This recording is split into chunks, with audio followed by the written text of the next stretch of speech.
Okay mga guys, may balita naman ito. Latest na balita ito ngayon mga guys. Yung mga mangikistang Pinoy sa Rosul Reef, nilapitan ng helicopter ng China at hinaras ng hinaras. Nakakabwisit na nakakalungkot ang balitang to, no? Ito yung nangyayari ngayon sa West Philippines Sea. Latest na balita to sa ngayon. Pero ang Philippine Coast Guard ay sumaklolo naman.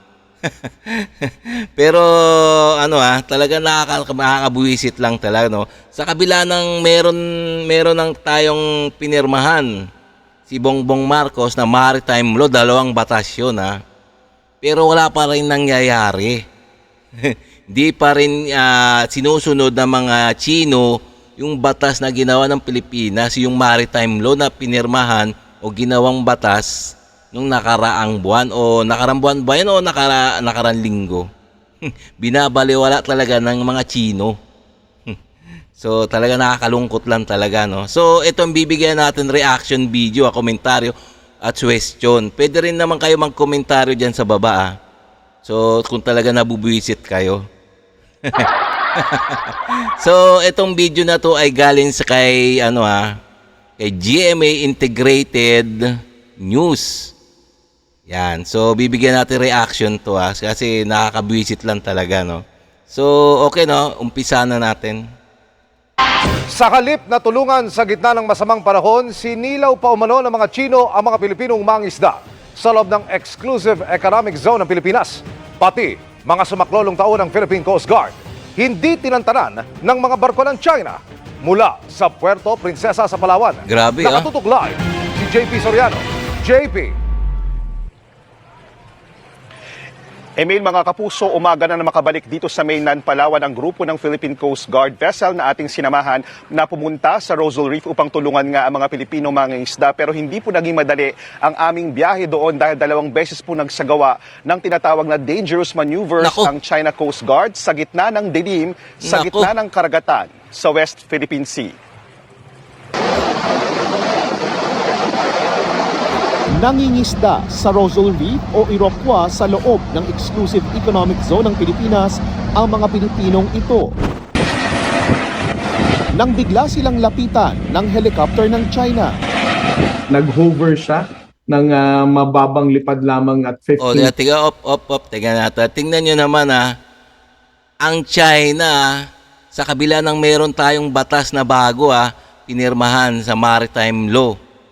Tignan nyo naman, nanghaharas pa rin ang mga Chinos sa ating mga mangingisda sa loob ng ating exclusive economic zone. Ano ba nangyayari talaga? Bakit hindi kayang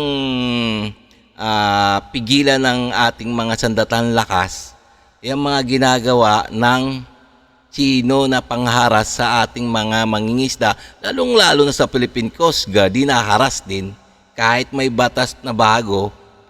Kahit may batas na bago na pinirmahan ni Presidente Bongbong Marcos, wala pa rin nangyayari, hindi natatakot ang mga Chino. Nakakalungkot lang talaga, no? At ginagawa niya ito sa mga mangingisdang Pilipino. We're thinking that they're doing this as a form of harassment para itaboy ang ating mga mangingisdang Pilipino. Dahil naipadala ang video sa Coast Guard, agad silang sumaklolo sa mga mangingisdang inabutan na rin pala ng ulan at paglakas ng alon.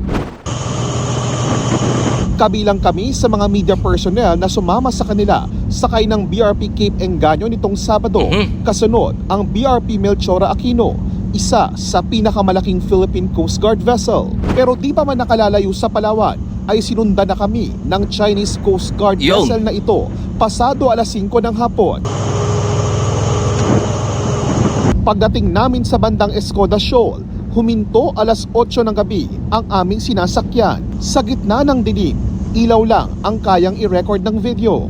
Pero kitang-kita naming dumaan sa aming harapan ang barko ng China Coast Guard.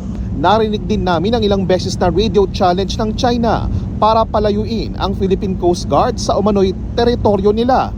Pasado alas 10 ng gabi, muling napahinto ang sinasakyan naming barko dahil din sa pagdaan ng China Coast Guard. This is very dangerous. Ayan, Ah, ayan, tingnan nyo naman nangaharas ang mga Chino sa sarili nating teritoryo. Ayun ang nakakabwisit.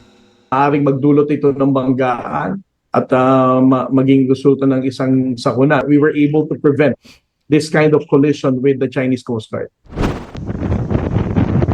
Pagputok ng liwanag, namataan namin ang ilan pang Chinese vessels. Natanaw na rin namin ang mga Pilipinong mangingisdang 2 linggo nang nasa Rosal Reef. Mag-aalas 8 po ng umaga, December 1, at matapos nga po ang magdamag na pagbuntot at ilang beses na pagpigil ng China Coast Guard sa Philippine Coast Guard vessel na ito, ay narating na rin po ng PCG vessel ang bahaging ito ng Iroquois o Rosal Reef. Nakabantay pa rin ang China Coast Guard habang isinasakay sa mga inflatable boat ng PCG ang mga kababayan nating mangingisda.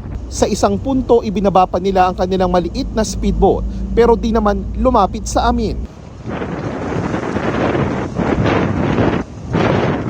Kwento ng mga Pilipino, lumubog ang 2 sa 20 nilang bangka dahil sa masamang panahon.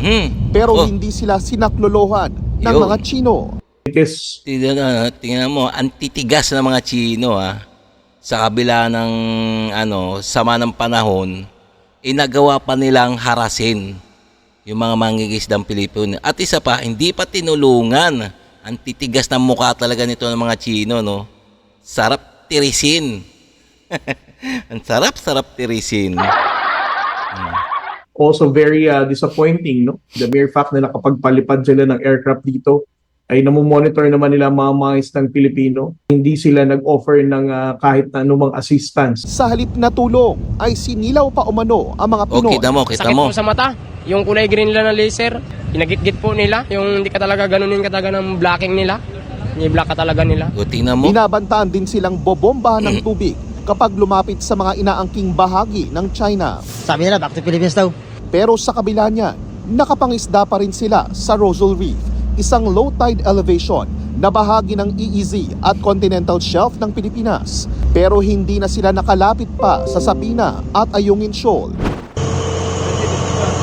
Hanggang pag-alis namin sa Rosal Reef ay nakabuntot ang mga Chino. Bago umalis ang mga mangingisda ay inabutan sila ng Philippine Coast Guard ng kaunting tulong at food packs bilang pamasko.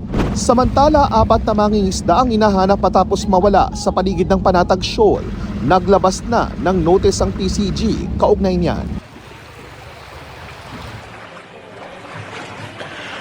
At Emil, mga kapuso, wala pang tugon ng Chinese Embassy sa Pilipinas kaugnay sa mga nabanggit na pahayag ng Philippine Coast Guard sa nangyari dyan sa may Rosal Reef. At muling iginiit ng gobyerno ng Pilipinas na Pilipinas po ang may karapatang mangisda sa ating mga EEZ dyan po sa Rosal Reef. At yan mo ng latest mula rito sa Palawan. Balik mo na sa iyo, Emil.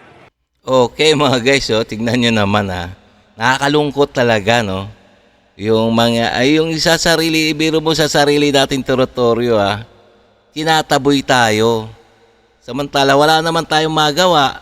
Walang magawang ating mga kinaukulan dyan sa West Philippine Sea. Lalong-lalo na ating Philippine Coast Guard.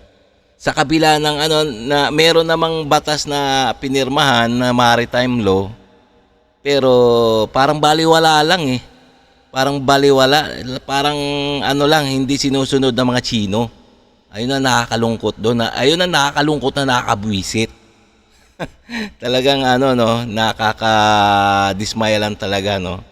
No, parang ang nangyayari, meron nga tayong batas, pero hindi natin kayang ipatupad. Parang gano'n So pwede rin naman kayo magkomentaryo diyan mga guys Kung ano may mga nasa loobin niyo tungkol sa balitang to, no. So ito, bibigyan natin reaction to. Okay mga guys, so hanggang dito na lang tayo mga guys. Kung nagustuhan nyo yung mga ganitong mga reaction video, please like and subscribe na lang muna sa ating YouTube channel bago tayo mag-sara. Okay?